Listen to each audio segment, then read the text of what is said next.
This is my improvised ferret-proof door gate. It's not too much to it. Rot Free PVC corner guards. It's 1.5 inches by 1.5 inches.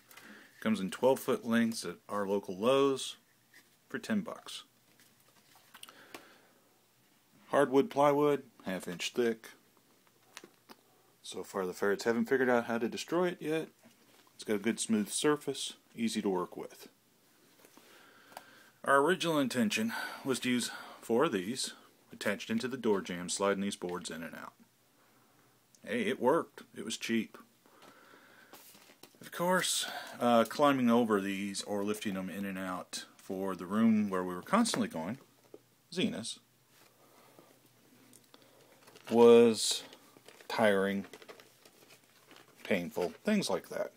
It worked. It kept the kids safe when we weren't around so that they could play, but getting in and out was a different story. So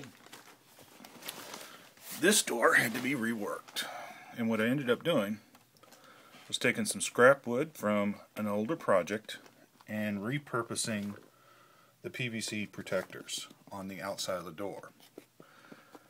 Bought a pair of hinges, removed the outside pieces of the PVC. With the scrap wood, I attached them together so I could drill through both pieces at the same time, so I had 2 sets of holes that were identical, so I could set up what I would call a parallel latch.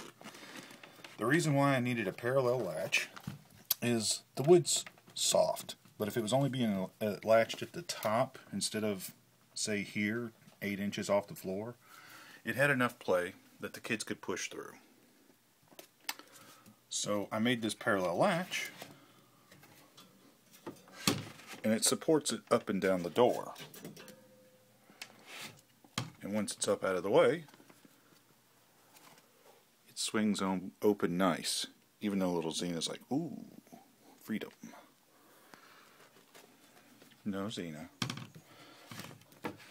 To protect them, I've got this interior piece pulled out away from the door.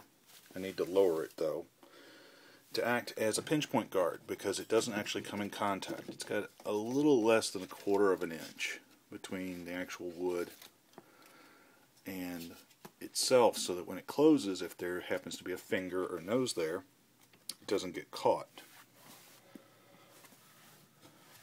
The blue tape on the bottom was because it helped to slide in and out. In the first couple of days we had these in place, well, the kids decided to mark on it. It made it easier to clean if it was a waterproof tape versus water-soluble wood. To act as spacers, there's just little pieces of junk wood behind it that I screwed directly through.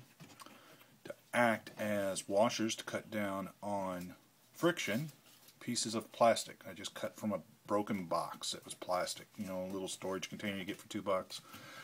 I took a hole saw, cut out a bunch of discs out of it since it was garbage. There's another one of those between the wood here and the PVC. The holes drilled through are larger than these number 6 screws. These number 6 screws are long enough to go through to attach to the back materials so that they act as a swing. You can see a little bit that the screw turns, albeit the camera's not focusing well in on it, when the PVC goes up and down. And that's because it's attached to the PVC, not to the wood. With this latch system on the side, the bottom really doesn't have any play because it is supported up here and here. If I'd had a longer piece, I would have made this farther down, but I'm repurposing the materials already purchased. This extra piece here at the top is so you can grab it from the outside of the door and open it up. No, Zena. Nope, not going out yet. Overall, we like this much better. Probably the hardest part of dealing with this repurposing was getting the 2 latches on the other side of the door parallel so that the door would swing without grabbing the floor on the outside. We ended up laying another piece of plywood here as a spacer when we were building it so that it was square in the door. plywood came in an 8x4 sheet, which we cut down into two 2-foot wide sections. What are you doing, Xena? And then those 2-foot sections were cut down into lengths wide enough to fit into the door jambs for each of the individual areas. That's my El Cheapo ferret proof door. Final cost per door, $12. Beat that.